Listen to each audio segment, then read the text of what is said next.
Good morning students. Differential equation के इस video में आप सभी का स्वागत है। इस वीडियो में हम रिड्यूसिबल एग्जैक्ट डिफरेंशियल इक्वेशन के केस 6 की चर्चा करेंगे। पिछले वीडियो में मैंने अभी तक आपको अगर कोई इक्वेशन एग्जैक्ट डिफरेंशियल इक्वेशन जैसी है बट वो एग्जैक्ट नहीं है तो उसे हम रिड्यूस करके एग्जैक्ट डिफरेंशियल इक्वेशन बनाते हैं, उसके 5 केस हमने डिस्कस किए थे। इस वीडियो में हम केस 6 डिस्कस करते हैं, जिसमें कि हमारे पास मान लेते हैं कि एक अवकल समीकरण m d x plus n d y equal to 0 इस रूप में है, जो कि इक्वेशन नंबर 1 है। इस रूप में दी हुई है कि x की पावर a y की power b into m y d x plus n x d y plus x की पावर r y की power x into p y d x q x d y equal to 0। अगर इस रूप में हमको समीकरण दी हुई है और ये हमारी एग्जैक्ट नहीं है, तब हम इसके लिए एक इंटीग्रेटिंग फैक्टर या समाकलन गुणांक निकालेंगे। यहाँ पर a b m n r s p q ये सारे के सारे कॉन्स्टेंट्स हैं। तो हम इसके लिए जो समाकलन गुणांक निकालेंगे वो होगा x की पावर अल्फ़ा y की पावर बीटा। उसमें हम अल्फ़ा और बीटा को समीकरण में निकालेंगे कि वो हमारे कितने आते हैं। जहाँ पर कि अल्फ़ा और बीटा इस प्रकार से लिए जाते हैं कि समीकरण को x अल्फ़ा और y बीटा से गुणा करने पर वह यथार्थ यानी कि एग्जैक्ट इक्वेशन बन जाती है। अब इसको हम एक सवाल के द्वारा हल करेंगे। तो क्वेश्चन क्या है, solve the following differential equation y की power cube minus 2y x² into d x plus 2xy square minus x cube d y. अब ये वाली जो हमारी इक्वेशन है, इक्वेशन नंबर 1, ये हमारी इक्वेशन, इस इक्वेशन में हम ये हमारे पास जो इक्वेशन है, ये इक्वेशन हमारे पास में m d x plus n d y के रूप में है अभी। अब इस इक्वेशन को पहले हम m equal to y cube minus twice y x square and n equal to twice x y square minus x cube ये लिख लेते हैं। फिर हम delta m upon delta y निकालेंगे। तो ये हमारे पास में हुआ 3y square minus twice x square. इसी तरह से delta n upon delta x equal to हुआ twice y square minus 3x square. अब यहाँ हमने क्या देखा कि delta m upon delta y is not equal to delta n upon delta x। अब हम क्या करेंगे, इस वाली समीकरण को, ये जो हमको समीकरण दी हुई है, इस समीकरण को हम जो अभी केस 6 था उस रूप में हम इसको चेंज करेंगे। मतलब हम एक ब्रैकेट में dx और dy दोनों लेंगे और दूसरे ब्रैकेट में भी dx dy दोनों लेंगे। तो हम इसको चेंज करते हैं।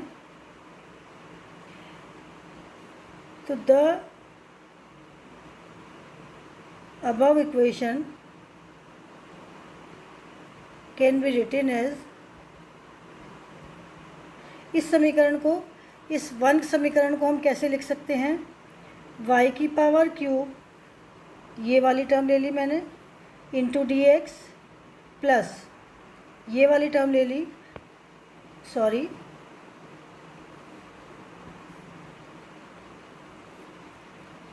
y की power cube d x plus twice x y square d y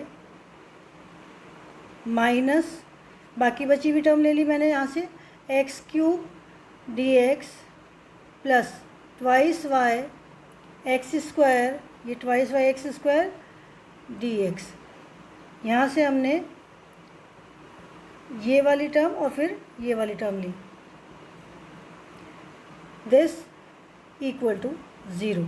अब ये हमारे पास में जो हमारा केस 6 था, जो कि क्या था, x की पावर एक्स वाई की समथिंग पावर और अंदर y d x plus x y d y and so on. तो इसमें से हम इसमें y को बाहर निकाल लेते हैं क्योंकि हमें पावर चाहिए। तो जो कॉमन है उसे हम बाहर निकाल लेते हैं। तो that implies y square y d x plus twice x d y minus x square बाहर निकाल लिया इसमें से, x d x plus twice y d twice y x cube के साथ हमारे पास में था डी वाई,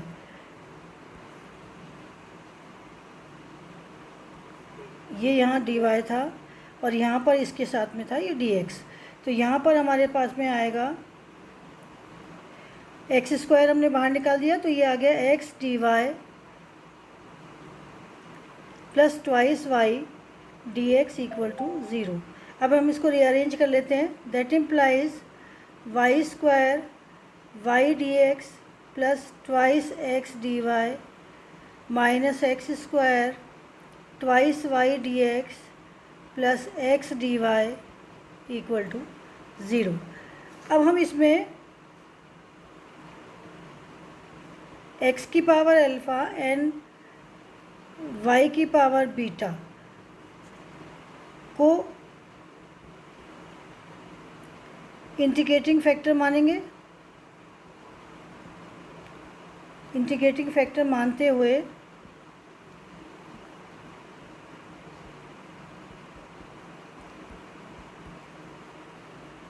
इक्वेशन 2 से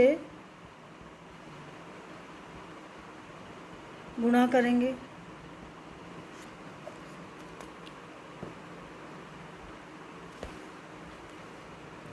अब इक्वेशन 2 से गुणा करने के बाद हमारे पास में क्या आ जाएगा,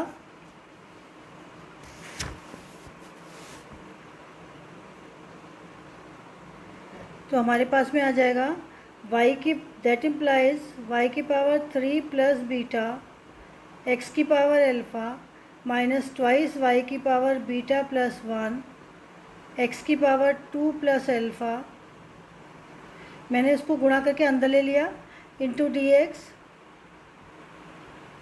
प्लस ट्वाइस एक्स की power 1 plus alpha y twice plus beta minus x की power alpha plus 3 y beta into d y equal to zero. यहाँ पर देखिए इस वाले समीकरण को मैंने एक्स की पावर अल्फ़ा वाई की पावर बीटा से गुणा कर दिया, तो एक्स की पावर अल्फ़ा और वाई की पावर 2 और एक ये 1, तो 3 प्लस बीटा डी एक्स ये हो गया हमारे पास, ये डी एक्स का ये हो गया। इसके बाद में यहाँ से डी एक्स को हमने लेके वापस से इसके साथ, क्योंकि इसको हम वापस से एग्जैक्ट कि जैसे इसको ट्रीट करेंगे तो ये हमारे पास में m d x plus n d y equal to zero exact के रूप में ये हमारे पास में आ गई है। अब इन दिस एग्जैक्ट इक्वेशन,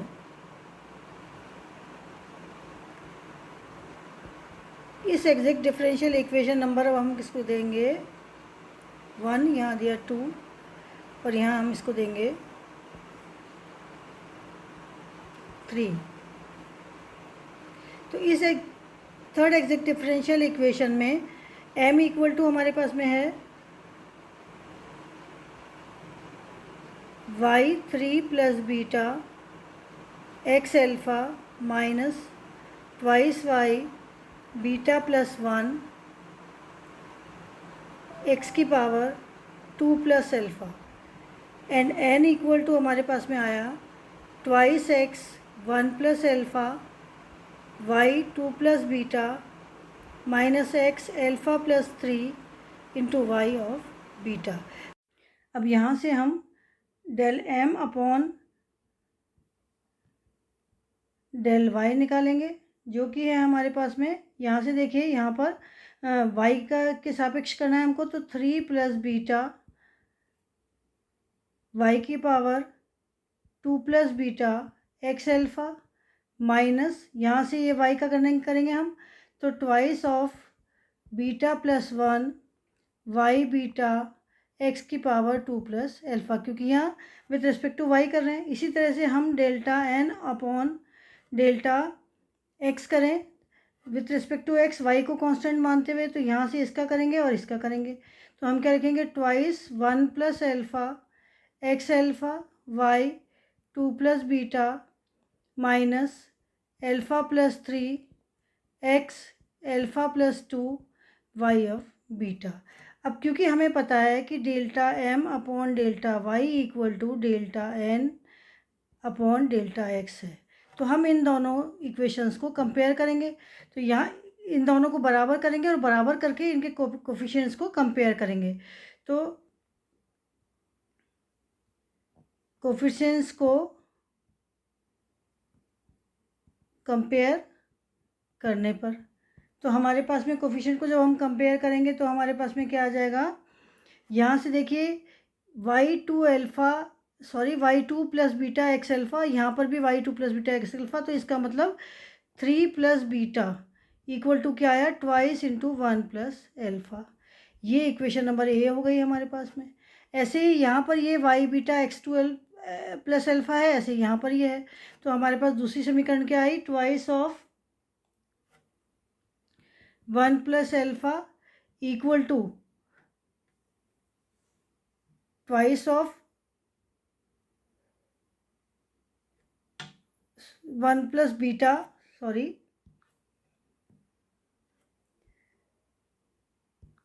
ये यहाँ से twice of 1 plus beta equal to alpha plus 3। ये दोनों माइनस के हैं तो इसलिए दोनों कैंसिल हो गए, तो यहाँ पर ये इक्वेशन नंबर बी आ गई। अब हम इन दोनों समीकरणों को हल करें तो दोनों समीकरणों को हल करने के बाद में हमारे पास में क्या आएगा, solving these we get alpha equal to 1 and beta equal to 1। अब हमारे पास एल्फ़ा 1 और बीटा 1 आ गया। इसका मतलब में क्या हुआ कि hence x y is an integrating factor. अब हमारे पास अल्फ़ा और बीटा 1 है तो यहाँ पर x की पावर अल्फ़ा था, y की पावर बीटा था इसमें, तो हमने यहाँ पर x और y कर दिया, तो ये इंटीग्रेटिंग फैक्टर हो गया। अब हम क्या करेंगे, इस इंटीग्रेटिंग फैक्टर को इक्वेशन 2 से गुणा करने पर। अब हमारे पास इक्वेशन नंबर 2 जो थी वो ये वाली है, तो यहाँ पर हमने x और y से गुणा करेंगे, तो ये अंदर y³ है और x और y, तो x y4 हो जाएगा यहाँ पर। तो इसी तरह से हम इस पूरी को गुणा करके यहाँ पर लिखेंगे, तो ये हमारे पास में आएगी, that implies x/4 minus twice x³ y² into dx।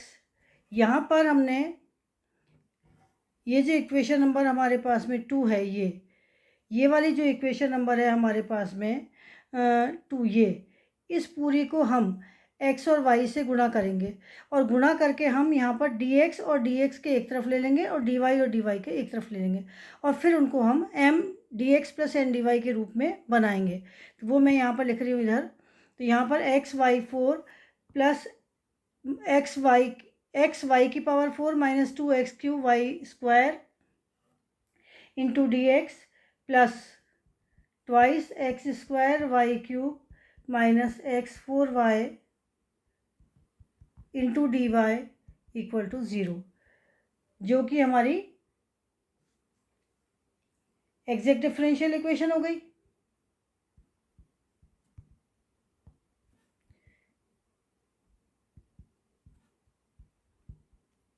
तो ये हमारी एग्जैक्ट डिफरेंशियल इक्वेशन हो गई ये वाली।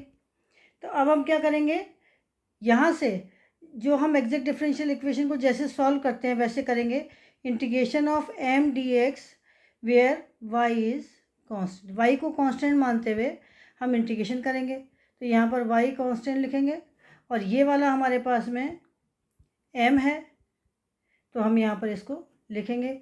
ये हो गया x y की power 4 minus twice x³ y² into dx which is equal to, y constant है तो ये कितना हो गया, 1/2x² y4 माइनस 2x की पावर 4/4 y², ये हमारा which is equal to c, integration हो गया। तो that implies integration of m dx equal to हमारे पास में कितना हुआ, 1/2x² y4 minus 1/2x4 y²। ये तो हमारा हुआ फर्स्ट। अब हम सेकंड निकालेंगे, तो सेकंड हम निकालते हैं integration of n minus del u upon del y, ये जो हमारे पास है ये होता है u of x comma y. तो ये होता है n minus del u upon del y into d y. तो हम पहले हम लिखेंगे n, सबसे पहले तो हम निकालेंगे del u upon del y. तो del u upon del y which is equal to क्या है, del u upon del y हमारे पास में आएगा यहाँ से इस वाले समीकरण को, ये जो u है ये हमारे पास होता है integral of m d x. तो यहाँ पर भी हमारे पास में एम डी एक्स में क्या है, y कांस्टेंट है। तो यहाँ पर del u upon del y हम इसको विथ रिस्पेक्ट टू y करेंगे तो हमारे पास में आएगा 4x² y³ minus 1/2 x4 into twice of y। तो ये हमारे पास में कुल मिला के कितना आया, 2x² y³ माइनस yx4, ये आ गया। अब इसको n में से माइनस कर देंगे हम, तो n minus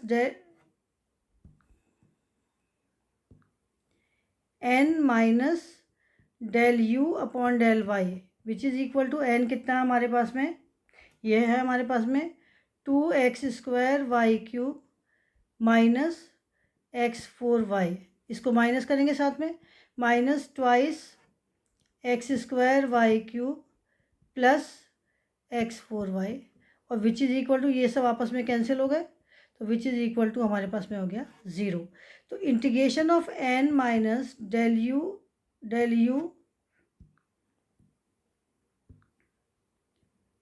you upon del y into d y, ये हमारे पास में हो गया 0। तो ये हमारे पास में हुआ सेकंड, और ये किसके बराबर होता है, v ऑफ y के। यहाँ पर ये x रहित होती है। अब हम यहाँ पर क्या लिखेंगे, वी वाई, तो general equation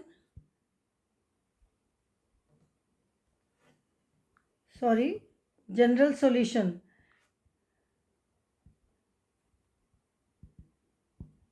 of given differential equation is u x, y plus v y is equal to c. और u x, y हमारे पास में क्या है, यहाँ पर ये हमारे पास में है u x, y which is equal to 1/2 x², ये है 1/2 x² y4 minus 1/2 x4 y² plus v Y कितना है हमारे पास में 0 equal to C. That implies x² y4 minus x4 y² equal to twice C, which is that implies x² y² बाहर निकाल दिया हमने, तो हमारे पास में अंदर आया y²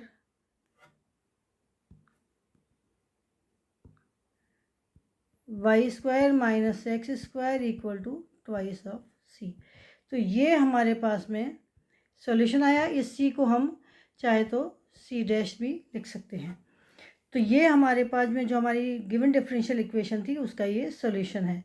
तो ये थोड़ा लेंदी प्रोसीजर हो जाता है, तो हम कोशिश करेंगे कि जो हमको एग्जैक्ट डिफरेंशियल इक्वेशन रिड्यूस करनी है, अगर वो इसके बिना किसी दूसरे मेथड से हो सकती है तो उससे करेंगे, और नहीं तो इस मेथड से करके हम इसे हल करेंगे।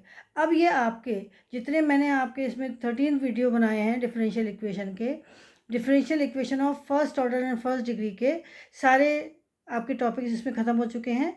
तो ये आपका फर्स्ट यूनिट, राजस्थान यूनिवर्सिटी का ये फर्स्ट यूनिट है जो मैंने आपको कंप्लीट करा दिया। अब मैं नेक्स्ट सेकंड यूनिट स्टार्ट कराऊंगी। Thank you.